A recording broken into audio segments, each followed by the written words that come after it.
खुश आमदीद। आज के इस वजाहती प्रोग्राम में हम पाइथन प्रोग्रामिंग के एक बहुत ही अहम और थोड़े से ट्रिकी हिस्से पर बात करने वाले हैं। जी हाँ, ट्यूपल्स। किसी भी प्रोग्रामर के लिए जो चाहता है कि उसको अपने डेटा पर मुकम्मल कंट्रोल हो, ट्यूपल्स को समझना एब्सोल्युटली क्रूशल है। ये एक ऐसा डेटा स्ट्रक्चर है जो मालूमात को वाकई लॉक कर देता है। लेकिन आगे चलकर हम एक ऐसी छुपी हुई ट्रिक भी देखेंगे जो आपको ज़रूर हैरान कर देगी। तो चलिए शुरू करते हैं। Okay, let's dive into this. जल्दी से देखते हैं कि आज हम इन 5 पॉइंट्स को कवर करेंगे। पहला, इंट्रोड्यूसिंग पाइथन ट्यूपल्स। दूसरा, द रूल ऑफ इम्यूटेबिलिटी। तीसरा, बिल्ट इन ट्यूपल फंक्शंस। चौथा, अनपैकिंग ट्यूपल सीक्वेंसेस। और पांचवां, हमारा climax, the nested mutability twist. तो शुरुआत करते हैं नंबर 1 से, इंट्रोड्यूसिंग पाइथन टपल्स। जब भी हमें बहुत सारी वैल्यूज़ को एक साथ स्टोर करना होता है तो हम आमतौर पर लिस्ट्स का इस्तेमाल करते हैं, राइट? जिसमें हम नंबर्स को स्क्वायर ब्रैकेट्स यानी चारकोनी ब्रैकेट्स में रखते हैं, जैसे 23, 45, 45, 67, 43। लेकिन टपल्स उनसे थोड़े अलग हैं। अगर हम उन्हीं नंबर्स को गोल ब्रैकेट्स में रखते हैं, या फिर छोड़िए, बिना किसी ब्रैकेट के सीधा ही लिखते हैं, तो वो टपल बन जाता है। अगर आप पाइथन का टाइप फंक्शन यूज़ करेंगे तो वो इसे फ़ौरन क्लास टपल के तौर पर पहचान लेगा। अच्छा, वैसे आगे बढ़ने से पहले टर्मिनल के हवाले से एक छोटी सी प्रो टिप। पाइथन के आइडियल टर्मिनल में पुरानी कमांड्स को अप एरो से वापस लाने के लिए आप ऑप्शन में जाकर कॉन्फ़िगर पर क्लिक कर सकते हैं। फिर कीज़ में जाकर हिस्ट्री, नेक्स्ट या प्रीवियस को सेट कर सकते हैं। इस छोटी सी सेटिंग के बाद आपका टर्मिनल बिल्कुल किसी आम कमांड प्रॉम्प्ट की तरह स्मूथली काम करने लगता है।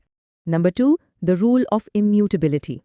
So the crucial point is, ये इम्यूटेबिलिटी आखिर चीज़ क्या है? ये असल में एक ऐसी खासियत है जहाँ किसी ऑब्जेक्ट के बनने के बाद आप उसकी वैल्यूज़ को किसी भी सूरत तब्दील या दोबारा असाइन नहीं कर सकते।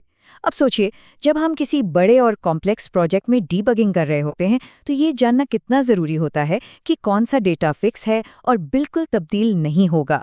ये रूल हमारे कोड को सेफ और प्रिडिक्टेबल बनाता है। मिसाल के तौर पर, अगर हम ज़बरदस्ती इंडेक्स 3 पर मौजूद नंबर 67 को पकड़कर उसे 55 से तब्दील करने की कोशिश करें तो पाइथन सख्त नाराज़ हो जाएगा। वो फ़ौरन एक एरर फेंकेगा, tuple object does not support item assignment.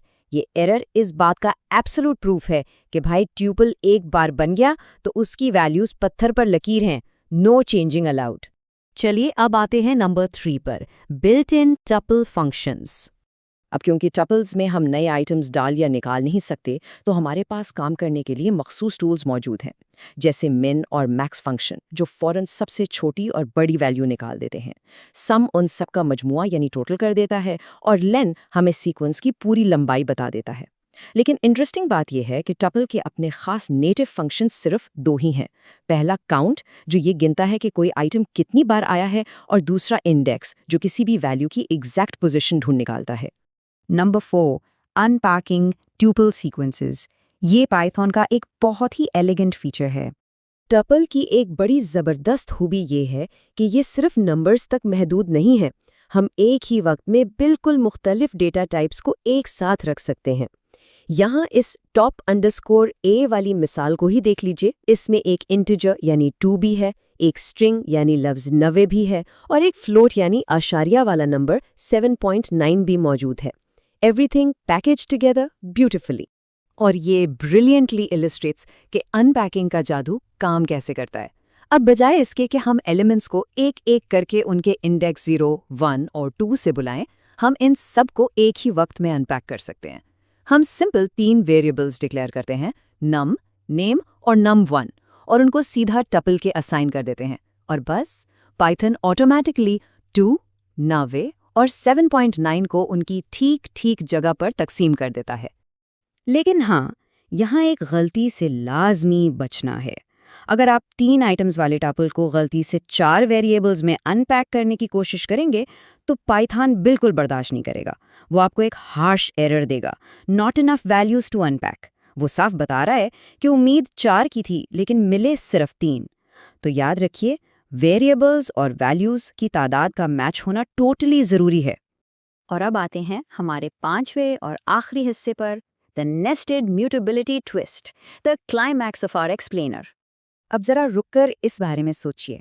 क्या एक इम्यूटेबल टपल, जिसके बारे में हमने अभी सीखा कि वो किसी सूरत तब्दील नहीं हो सकता, उसे कभी किसी भी तरह चेंज किया जा सकता है? क्या सच में कोई लूप होल या वर्क अराउंड मौजूद है? चलिए इस राज से पर्दा उठाते हैं। इस नेस्टेड स्ट्रक्चर को देखिए। यहाँ एक ऐसी क्लेवर टेक्निक इस्तेमाल की गई है जहाँ एक म्यूटेबल चीज़ यानी तब्दील हो जाने वाली लिस्ट उसे सीधा एक इम्यूटेबल टपल के अंदर रख दिया गया है। इस टपल में नंबर्स और अल्फाज के बाद जो तीसरा एलिमेंट है वो एक पूरी की पूरी लिस्ट है। Now what's really interesting here is कि हालांकि उस टपल को रिप्लेस नहीं किया जा सकता, लेकिन उस टपल के अंदर वाली उस लिस्ट के आइटम्स को कंप्लीटली ओवरराइड किया जा सकता है। जैसे ही हम इंडेक्स 2 वाली उस लिस्ट को टारगेट करते हैं और उसके अंदर मौजूद वैल्यू 4 को पकड़ते हैं, तो हम उस 4 को बहुत आसानी से 9 में तब्दील कर सकते हैं। यानी बॉक्स वही है, लेकिन बॉक्स के अंदर वाले डब्बे का सामान बदला जा सकता है। इख्तिताम की तरफ आते हुए जल्दी से इस इन कीवर्ड को भी देख लेते हैं। ये कीवर्ड सिंपली ये चेक करता है कि कोई डेटा टपल में मौजूद है या नहीं। नतीजा हमेशा बूलियन होता है, यानी बस ट्रू या फॉल्स। और हाँ, ये स्ट्रिक्टली केस सेंसिटिव है, यानी कैपिटल एन वाला नवीन और स्मॉल एन वाला नवीन पाइथन के लिए दो बिल्कुल अलग अलग चीज़ें हैं। So keep an I on that. इस सारी डिस्कशन का मुकम्मल निचोड़ इस एक लाइन में मौजूद है। आप दरअसल टपल को चेंज नहीं कर रहे, आप उसके अंदर की लिस्ट को चेंज कर रहे हैं। टपल का हर एलिमेंट अपनी जगह पर पक्का है, इम्यूटेबल है, मगर उस लिस्ट के अंदर की दुनिया में आपको फुल आज़ादी है। अब सोचिए, आप इस नेस्टेड फ्लेक्सिबिलिटी को अपने अगले प्रोजेक्ट में डेटा सिक्योर रखने के साथ साथ अपडेट्स अलाउ करने के लिए कैसे यूज़ कर सकते हैं? ये एक ऐसा आइडिया है जो वाकई गेम चेंजर साबित हो सकता है।